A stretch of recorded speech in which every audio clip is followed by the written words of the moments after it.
Hi, and congratulations on purchasing your Ryobi 80V ride-on mower.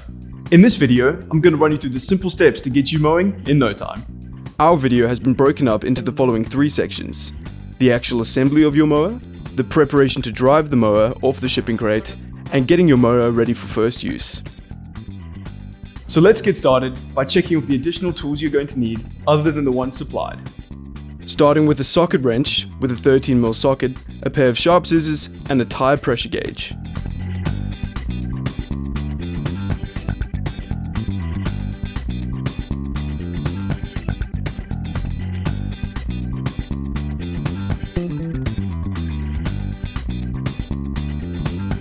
Our first job is to remove the packaging, starting with cutting the small zip ties securing the plastic cover.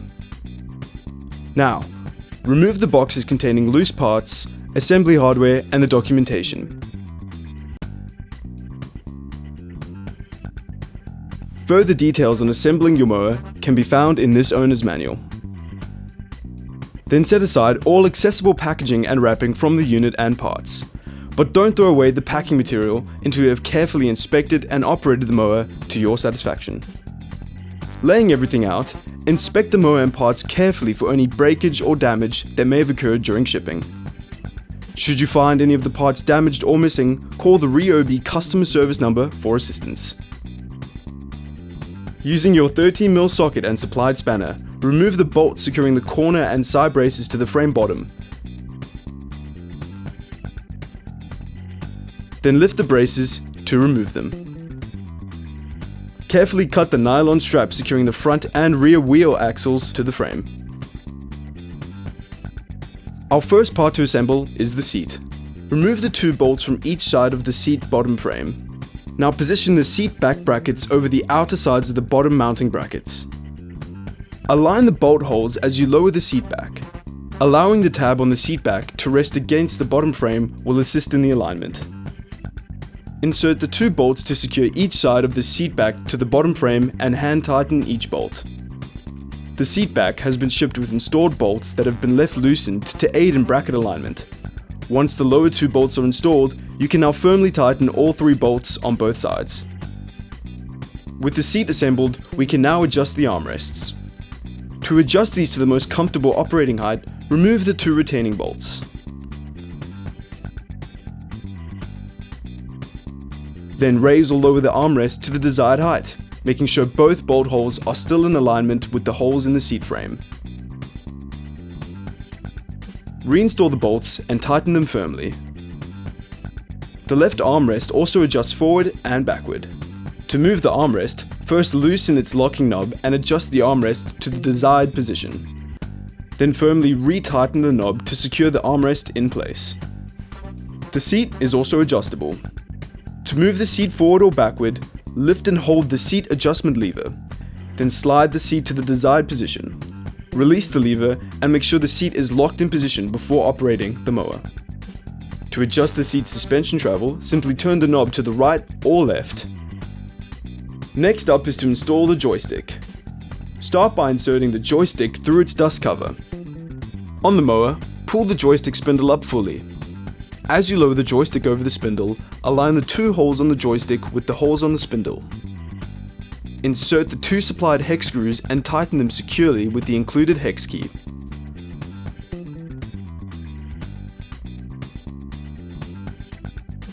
Now pull the dust cover down and align its tabs with the slots in the base. Press down each tab until they click, which locks the dust cover into place.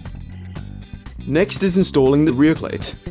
Start by aligning the holes in the rear plate with the holes in the rear cross member. Then install the 2 hex head bolts and tighten both firmly. Installing the side discharge chute is our next step. First cut the shipping cable ties, then disconnect the mulch cover catches from each of the side securing points on the mower deck. Remove the 2 bolts and nuts from the chute's hinged bracket. Position the chute with the spring arm forward as you align the bolt holes. Insert a bolt from the underside of the deck and install its nut finger tight. Install the second nut and bolt and then tighten both firmly. Our next step is to connect the 80V batteries. Start with placing the joystick in the neutral and lock position. Now adjust the seat all the way forward. Press the center edge on the battery compartment cover to release the latch and open the cover.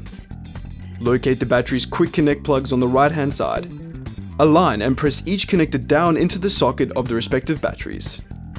Lower the cover to the battery compartment and press on its center edge to engage the lock.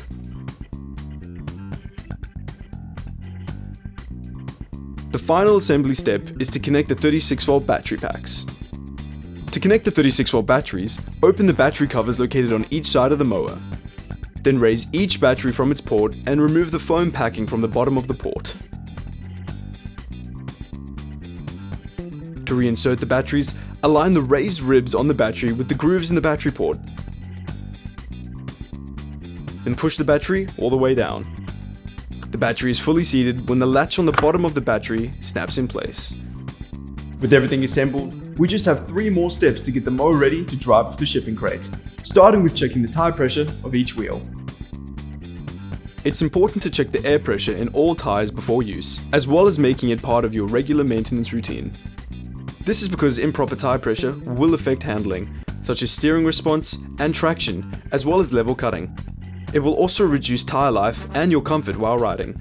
Refer to the owner's manual and this label for further advice on tire pressures. Next, I'll show you how to adjust the cutting deck height. To lower the cutting deck, firmly grasp the height adjustment lever and push it to the left to disengage it from the current slot. Lowering the lever will lower the deck. Locate your desired height position and push the lever to the right to secure it. To raise the cutting deck, again push it to the left to disengage it from the current slot. Pulling the lever up will raise the deck. Locate the high slot and push it to the right to secure it.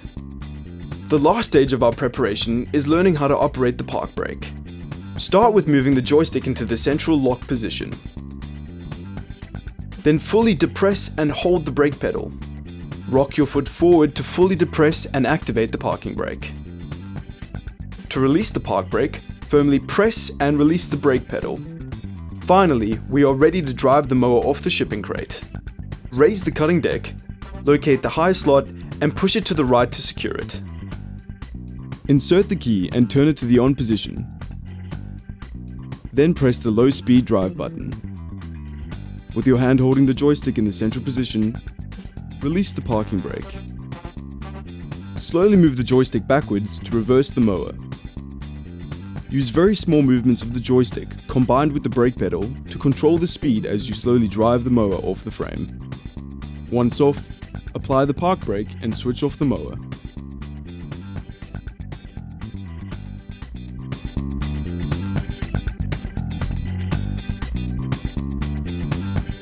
Before you start mowing, it's important the batteries are first fully charged. First, plug the charger into a standard power outlet before plugging it into the mower.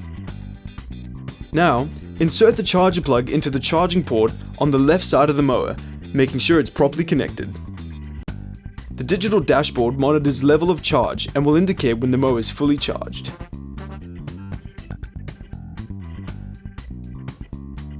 Remove the charging plug from the mower once it's fully charged and ready for use. To maximize life and performance of the batteries, always connect the mower to the charger when it's not in use. If this is not possible, make sure to charge the batteries fully at least once a month. Your mower features a safety interlock system that shuts down the blade should you leave your seat while the unit is still running. To test the system is working correctly, position the mower on a level surface like a concrete driveway where items can't be struck by the blades. Set the parking brake and place the joystick into the neutral position, and ensure the blade system button is down. Insert the start key and turn it to the on position. Raise the blade engage knob to activate the blades. Briefly lift yourself off the seat but don't get off the mower. The blades should shut off within 5 seconds. If they don't, recheck that you have connected the safety interlock cable as described when installing the seat. If the cable is connected but the system still doesn't function, contact Ryobi customer service. Do not operate the mower until the safety interlock system has been repaired.